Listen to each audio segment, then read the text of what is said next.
मधले सर्व मान्यवर, पीडब्ल्यूचे अधिकारी, ठेकेदार, नारायणगावमध्ये ग्रामस्थ, विशेषतः जिथून रस्ता होणार आहे तिथले सर्व बाजारपेठेतले व्यापारी, पत्रकार बंधूंनो, आज आपण ह्या शासनाच्या वतीने 6 कोटी रुपयाचा निधीचं जो काँक्रिटीकरण मुख्य आपल्या रस्त्यातून होणार आहे त्याची चर्चा करण्यासाठी आपण इथं बसलेलो.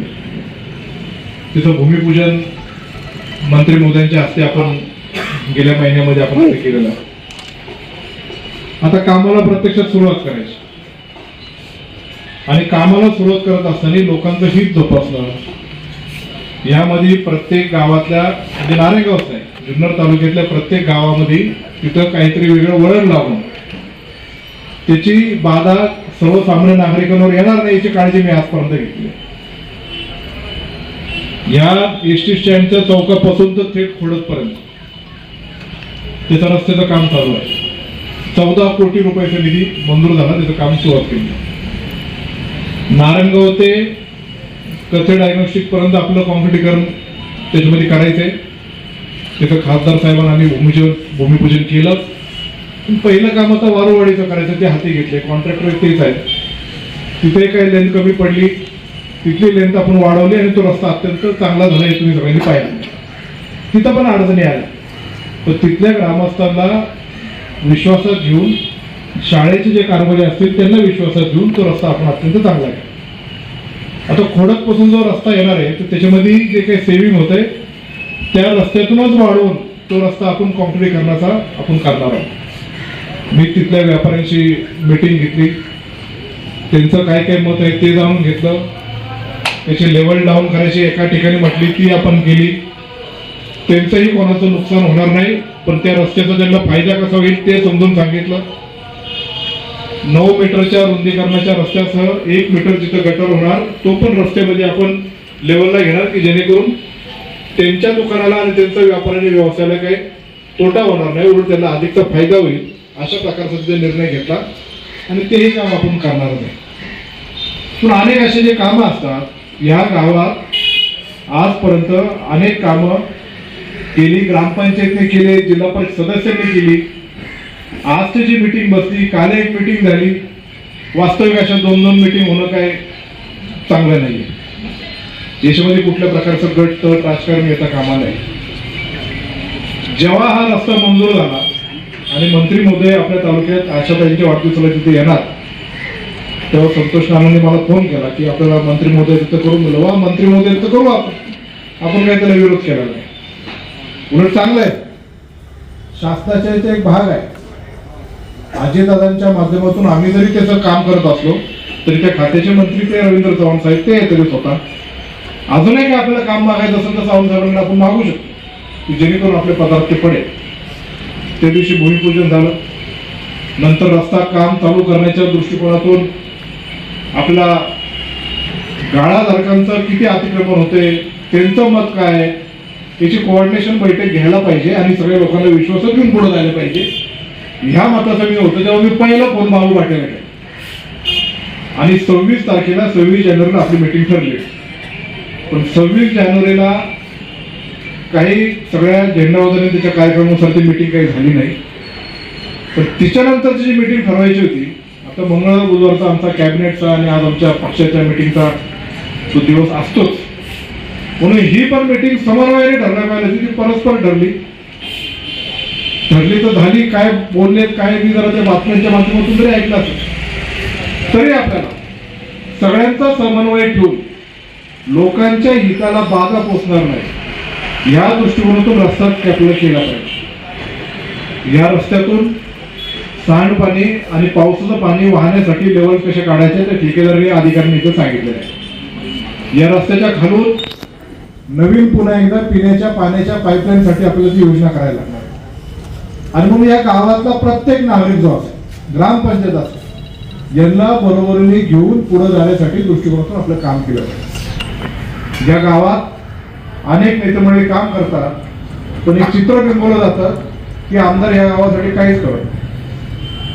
अनेक कामं करतो आपण, करतोय, मागणी करतात, भरपूर कामं केलेली आहेत, भविष्यातही करत राहणार आहे. पण आम्हीच करतो तेच खरं, असं या गावात इथून पुढे चालणार नाही. समन्वयाने पुढे जायचंय. झाली ग्रामपंचायतीची निवडणूक झाली, विश्वासाने तुम्हाला सगळ्यांना निवडून दिलेलं आहे. पण आता लोकांनी ज्या विश्वासाने दिले ते विश्वासाला पात्र राहून आपण सगळेजण एकत्रितपणे काम करून पुढे जाण्याची भूमिका आपली ही असली पाहिजे. तर मी म्हणून तसंच बाकी जनता कोणाचं ऐकायच नाही, विश्वासात घ्यायचंच नाही, असं चालणार नाही. सगळ्यांना बरोबर घेऊन पुढे जायचं. शेवटी करतोय आपण कोणाचं, या लोकांसाठी करतो. आणि एखाद्या विकासाचं काम त्यांच्या जीवावर जर बेतणार असेल तर ते काय अर्थ आहे का? अजिबात नाही. सर्वांना बरोबरीने घेऊन काहीच आपलं करायचं असेल, रुंदात रुंद रस्ता, कोणाचंही पक्क बांधकाम न पाडता आपल्याला कशा पद्धतीने पुढे जाता येईल या दृष्टिकोनातून साधनबाबत चर्चा ठेकेदारांनी सांगितली, अधिकाऱ्यांनी सांगितली. मला याची कल्पना आहे. रायकर साहेबांनी जे सांगितलं की स्टेट हायवे जेव्हा नोटिफाईड होतो तेव्हा त्याची डिस्टन्स किती असतात. पण ह्या नारायणगावमध्ये 20-25 वर्षापासून या रस्त्याला रेटची बांधकाम आहे. ग्रामीण मार्गाचा दर्जा पकडला त्याची जरी बघितली तरी त्याच्यामध्ये अतिक्रमण हे आहेच. पण ते अतिक्रमण जरी असली, गावाने जरी त्याला ग्रामपंचायतीने परमिशन दिली असली, ग्रामपंचायतला परमिशन देण्याचा अधिकार नसला, टाउन प्लॅनिंग घ्यायचा असला तरी आता ते हातीघर आहे. तिथं पक्के बांधकामाची दुकान आहे. ही न पडता त्या त्या रुंदीमध्ये कशा पद्धतीने शासनाचा पैसा खर्च केला जाईल या दृष्टिकोनातून ह्या रस्त्यात सर्वच इथले प्रमुख जे लोक असतील, इथे जे बसले आहेत, ते ग्रामपंचायतचे ग्रामसेवक असतील, त्यांचे जे कारभारी असतील, या सगळ्यांनी म्हणून त्याची काळजी घेणं अत्यंत गरजेचं आहे. ह्या तालुक्याचा लोकप्रतिनिधी म्हणून त्या संबंधित विभागाच्या अधिकारी ठेकेदाराला हे माझे आदेश आहे. पक्क बांधकाम कोणाचंही तोडता कामा नये.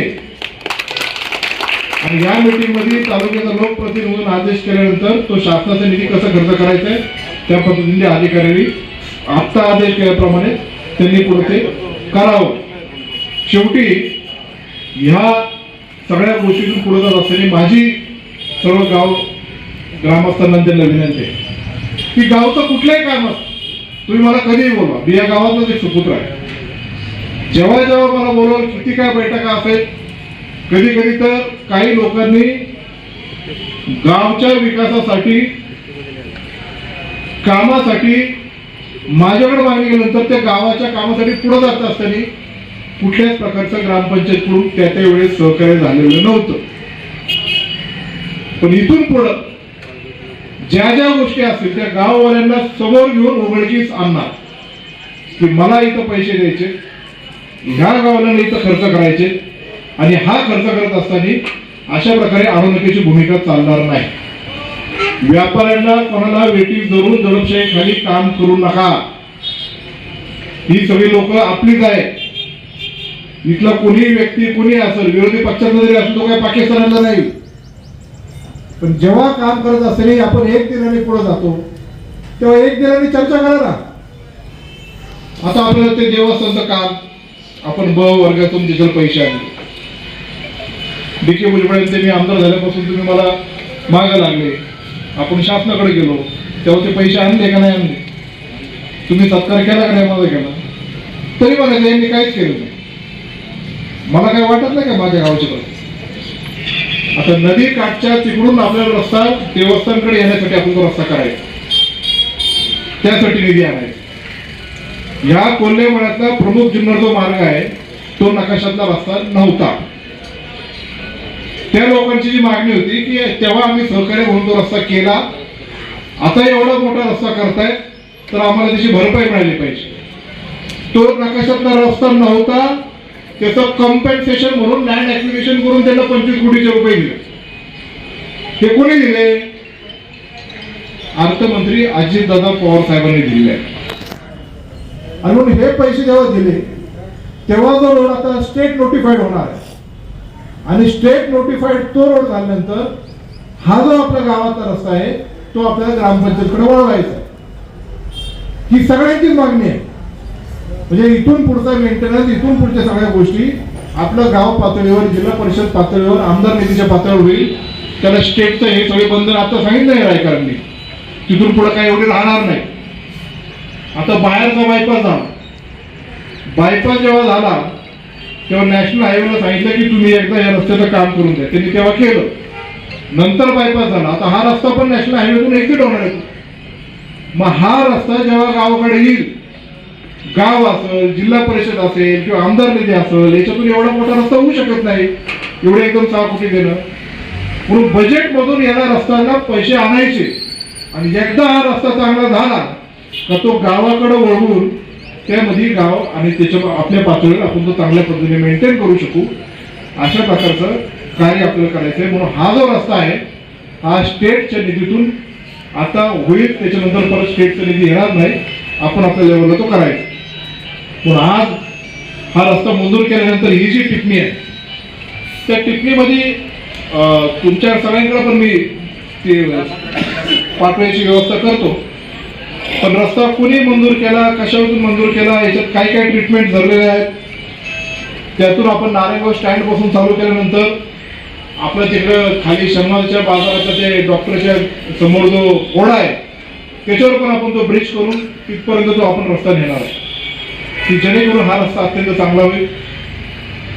गावकऱ्यांची आणि सगळ्यांची मागणी होती की आपली वेश ही अत्यंत चांगली झाली आणि त्याला साजेशा पुढचा हा रस्ता जो असेल त्या रस्त्याला तेव्हा काळीचा असं दगडी पात जर केला तर ते अत्यंत चांगलं शोभून दिसेल. त्याच्याकरता मंत्री महोदयांना पण त्या दिवशी विनंती केली. मंत्री महोदयांनी त्याच्या सूचना दिल्या. त्याच्यानुसार आपण या रस्त्यामधलं जे सेव्हिंग होते ते सेव्हिंग मधून ते स्टोन पेबलचं आपण ते काम करतोय. ते स्टोन पेबल मधून आणि त्याच्यातून काम केल्यानंतर त्याला चांगला उतार असणं, त्याच्यानंतर साफसफाई होण्यासाठी त्याचं व्यवस्थित काम होणं हे अत्यंत गरजेचं आहे. आणि रस्त्याचं काम करत असताना ठीक आहे, आपल्याला असं वाटतं की रहदारीला अडचण नाही व्हायला पाहिजे, व्यापार पेठेला अडचण व्हायला पाहिजे, पण हे कॉन्क्रीटचं काम आहे आणि कॉन्क्रीटचं काम हे ते लेवल मेंटेन करण्यासाठी खोदून होणार आहे. आणि खोदून काम होत असताना पुढच्या 1-2 महिन्यामध्ये त्याच्या अडचणी आपल्याला होणारच आहे. पण त्या अडचणीला 2 महिने आपण सहन केल्यानंतर नंतरचा जो रस्ता होईल तो आयुष्यभर आपल्यासाठी हा अत्यंत चांगला होणार आहे.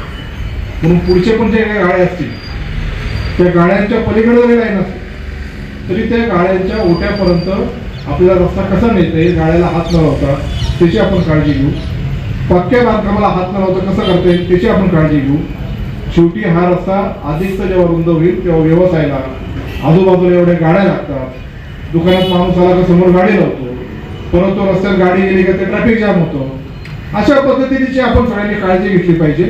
आणि आपण सर्वजण माझ्याकडं मागणी केली आणि भविष्यातला हा रस्ता ग्रामपंचायतकडे येत असल्यामुळं या बजेटमधून रस्ता मंजूर करण्यासाठी मुख्यमंत्री एकनाथ शिंदे असतील, देवेंद्र फडणवीस असतील, विशेषतः अजितदादा पवार आणि बांधकाम मंत्री, सार्वजनिक बांधकाम मंत्री रवींद्र चव्हाण या सगळ्यांच्या मदतीमुळे आम्हाला हा रस्ता करण्यामध्ये मंजूर करण्यामध्ये यश प्राप्त झालं.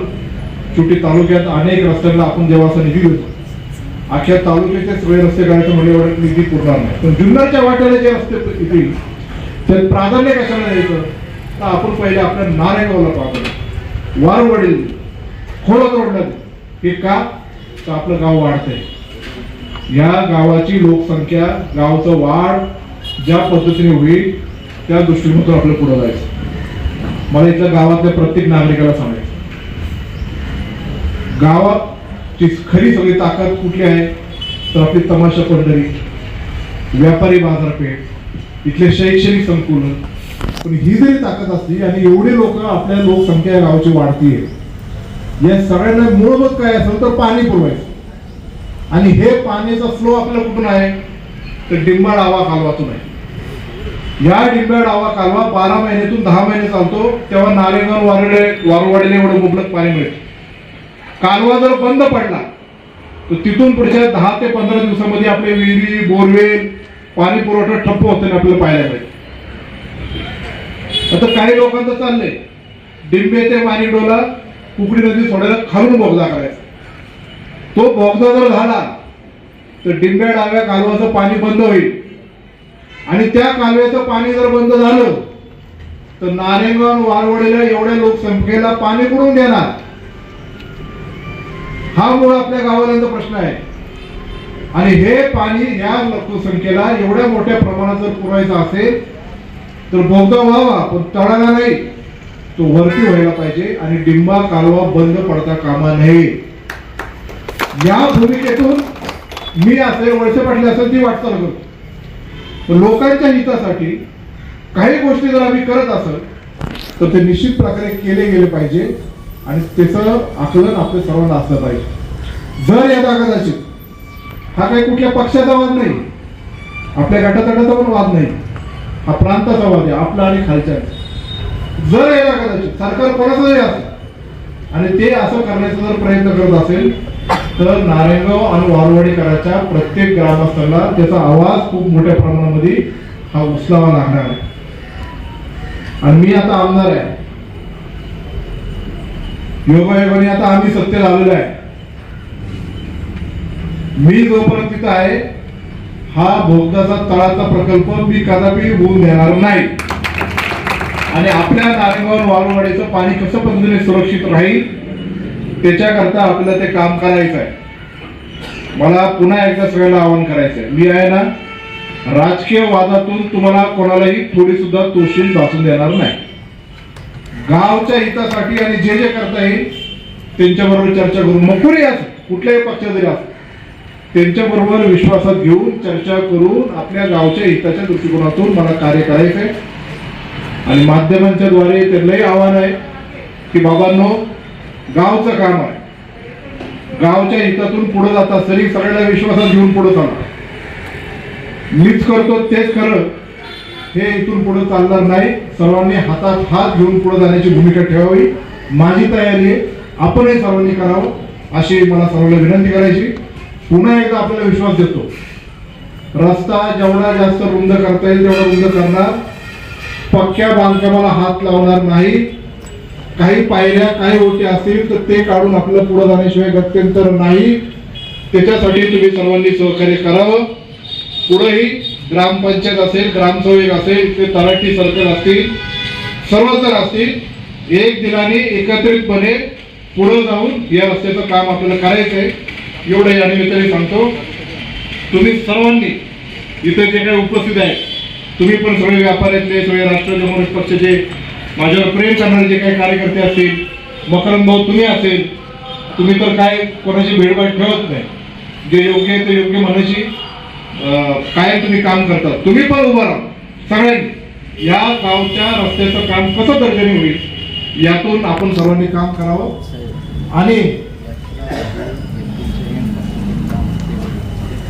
आणि आता काय थांबण्यात अर्थ नाही. शिवजयंती आहे, यात्रा आहे, यात्रा संपल्यानंतर पुढे पावसाळा चालू होईल, या सगळ्या गोष्टी व्हावी. पण हे रस्त्याचं काम आपल्याला पावसाळ्याच्या आत संपवायचंच आहे. म्हणून या रस्त्याचं काम हे उद्यापासून इथं चालू होईल आणि यात्रेच्या आत कसं संपवता येईल म्हणजे एप्रिल एंडच्या आत, त्याच्यासाठी आपण वॉर फुटिंगवर काम करू.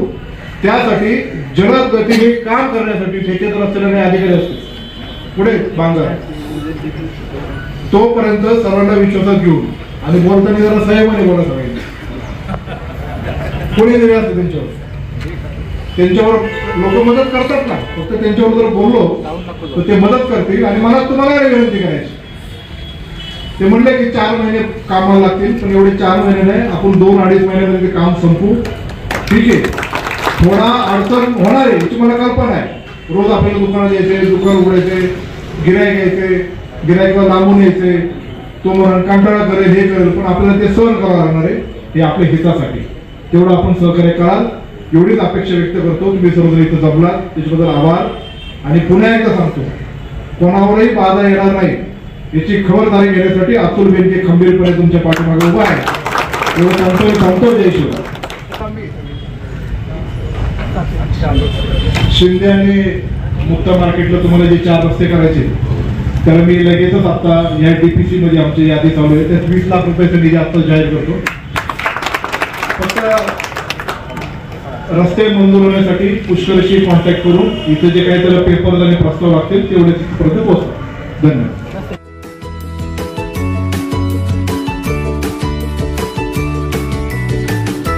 बातम्या शेतीच्या,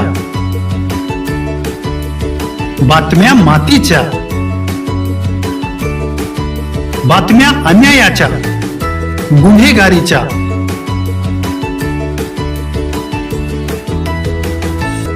राजकारणाच्या आणि समाजकारणाच्या, शोषणाविरुद्ध बुलंद आवाज, जनसामान्यांच्या हुंकाराची गाज, सत्कार्याला प्रोत्साहन, दुष्कृत्याला अनुशासन, निर्भीड, निस्पृह, सडेतोड, बेधडक आणि रोखटोक म्हणजेच विघ्नहर टाइम्स. शोध बातमीचा, ध्यास सत्याचा. आपलं चॅनल, आपली बातमी. सबस्क्राईब तर कराच, पण बेल आयकॉनवर क्लिक करायलाही विसरू नका.